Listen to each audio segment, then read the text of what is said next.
Hey beauties, welcome back to my channel. Today I'm going to be talking about the Holy Grail makeup products that I have replaced. So these are things that I was ride or die for that have been replaced with something else. I saw Samantha Ravndal do this video. I thought it was ingenious. I knew I had to do it myself, but it took me a little while to remember the things and write them down. So as soon as I had my list, I was ready to show you guys. Now, the products that have been replaced, I still think are great products. I would recommend these products.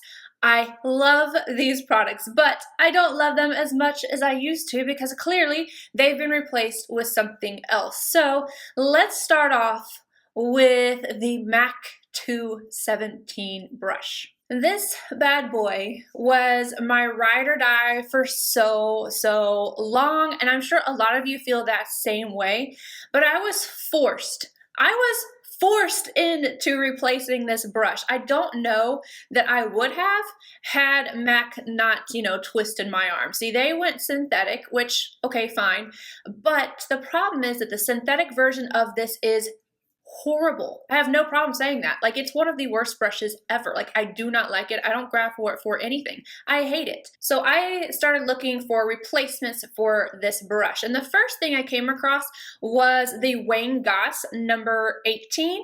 And the biggest thing I can say between these, like the 217 is just a little bit longer and the 18 is just a little bit fluffier, but it still has like that tapered tip to it that makes it really great for the crease and for the transition. This one stays softer. This one gets itchy, scratchy. This one stays softer. The only reason why I ever dealt with the itchy scratchiness of this brush was that it worked so well.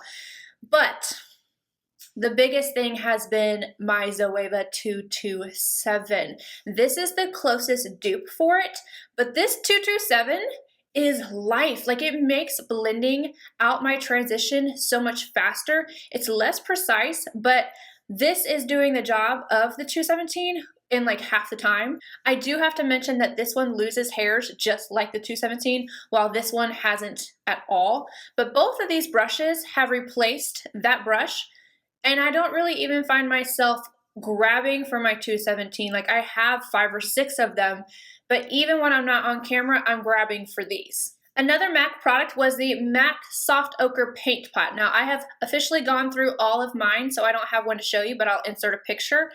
A lot of people use Painterly because it has that pink undertone. It's a great base for the eyes. I always use soft ochre. I like to use it to carve out my brow and prep my lids for application. Now, when I started using the Tarte Shape Tape, I saw a lot of people were using that on their eyes, and I just refused. Absolutely refused to do it because I was like, I have my soft ochre paint pot. Like, I don't need that. But as I got older, I did start to realize that my eye can look a little bit crepey with that product. So one day I took my it's gonna happen, my Tarte Shape Tape, and I actually used it on my eyes. And I think I was right at the bottom of my soft ochre paint pot and I was debating on whether to buy it or not. And I used this and it works so well. It works amazingly well. I found it to keep my eyeshadow on just as well as the soft ochre paint pot, and then on top of that, it was thinner. Like, a lot of people find this to be drying, and I understand that, but it's not as drying as the soft ochre paint pot, so it kind of killed another stone for me. I didn't have to keep purchasing the soft ochre paint pot, and I could just use the concealer that I was already going to use on my face for my eyes. Now, this has also been replaced. So I'm back to using 2 different products because this was my ride or die concealer. Nothing touched this. I even spoke about the Too Faced not taking this one out, but it officially has. I am head over heels for this concealer, and I don't know how it did it, but it just kind of started creeping right in there. I used it a little bit, and then I was using it a little bit more consistently, and then I was using this one less consistently, and now I'm only using this. I will always keep this in my collection because it is so flawless and so like perfect. But this one's perfect and more natural, and all I can say is that it has officially taken my Tarte Shape Tape's place. Now, the reason why I can't use that on my eyes is I don't know. I don't like it on my eyes. I feel like it's a little too hydrating, and I need something that's going to stay put just a little bit better. So Yeah, we're still using the Tarte on the eyes and then Too Faced underneath the eyes. Speaking of eyes, I used this NYX powder for at least 3 years. 3 years straight. Nothing took this out. And this is the Hourglass Diffused Light. As you can see, like the last time I was using this, I hit pan, I was ready to buy a new one, and then the BECCA powder happened. This little guy right here, it's the BECCA Under Eye Brightening Setting Powder. And to be fair, I like this with the primer, so like both of them kind of took the place of the Hourglass, but I couldn't go back. There was something about this that mattified my pores just a little bit better than the Hourglass, but still looked good underneath my eyes. And that was the struggle that I always had, was I wanted my under eye to look good, but I wanted my pores to look good as well. This did it, and it brightened. It was beautiful, but then this took its place. But then on top of that, the Huda Beauty powder has replaced both of them. I can't believe that something like this and baking has worked so well for me, because I do still suffer with dry under eyes. And you know, I take really good care of my eyes, but this is the first powder that just really works for me. Even today, I have the Maybelline Fit Me underneath here, and it's very smooth on my pores, but my under eye looks dry. There's just something about this one that works so phenomenally well that I just haven't picked up diffused light in, I want to say, at least 6 to 8 months. I haven't touched it, unless I was doing like a shop my stash or something, which that doesn't count. The next one is a mascara, LANCOME Monsieur Big. So if you guys have been looking in my description box, you're seeing a whole lot less of this and a whole lot more of this. So these are not similar at all. I do not think that if you love this one, that you're necessarily going to love this one, because they're so opposite. I think that I just have liked my lashes to look a little differently lately. So the Monsieur Big, if you're looking for volume and a little bit of length and just like in your face lashes, this is going to do it. I still highly recommend this mascara. It is amazing. But what I have found is that I want my lashes to be a little bit more separated. I would rather do the thickness trick with just a little bit of black shadow right at the lash base or something like that. And I love this mascara. This is the Balm's Mad Lash. It builds so nicely on itself, and so does the Lancome Monsieur Big, but this one, I can separate my lashes and fan them out in such a way that they look wispy and fluttery, and I just haven't been grabbing for this one. I have been using this one the most, and I honestly don't see that changing anytime soon, just because I am preferring that style of lash. One Tom Ford lipstick has replaced the other. Quick, comment down below my favorite nude lipstick. I'm waiting. It's Tom Ford, spoiler.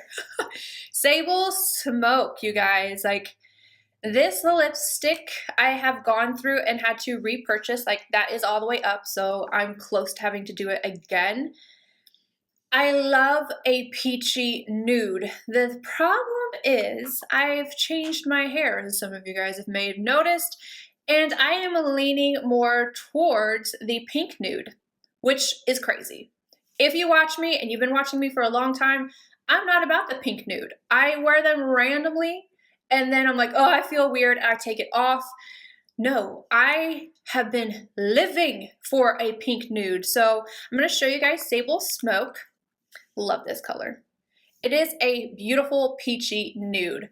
And Blush Nude, this was the very first Tom Ford lipstick I ever got, and I didn't really wear it very often because it was a pink nude. Mallory 1712, I watched her, and I had to have the lipstick, and then I got it and I was like, I don't know, and I put it up.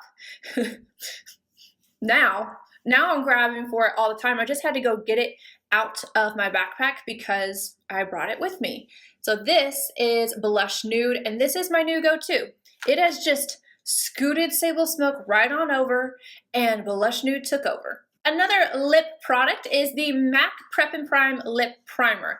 I love this. I suggest it to everybody who has issues with lines on their lips or matte lipsticks being too dry. I still would recommend this. I put this on every single day before my videos, before I put on makeup, while I'm doing my makeup, so that when I put on my lip, especially if I'm going to use a matte lipstick, that it was more comfortable.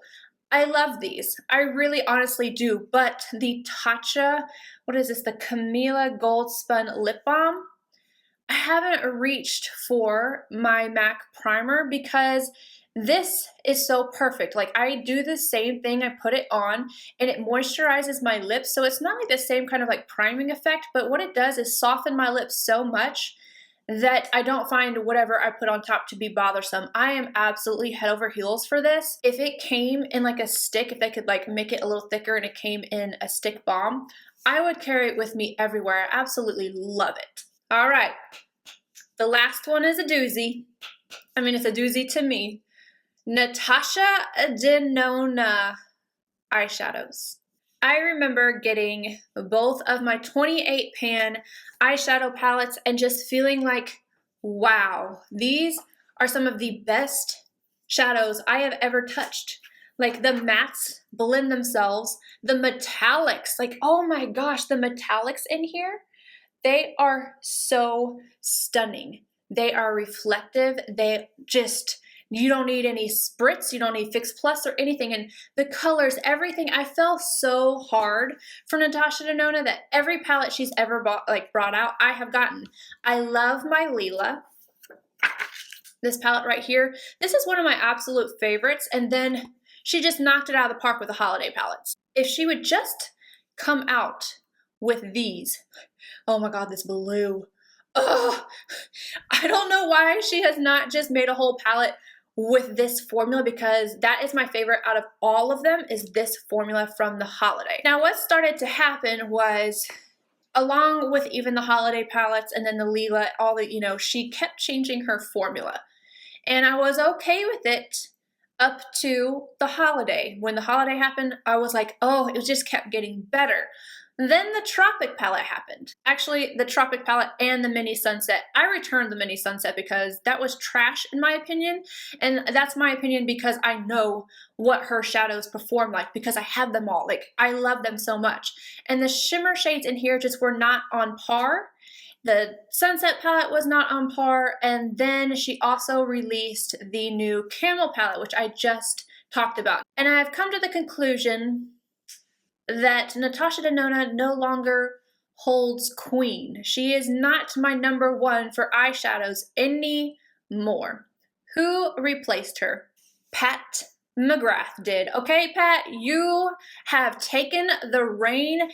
I have not been disappointed in any of the quality of her palettes. She's released several larger palettes, all phenomenal, and then she came out with the minis. And I wasn't sure if it was going to stay consistent with her original bigger palettes, but they did.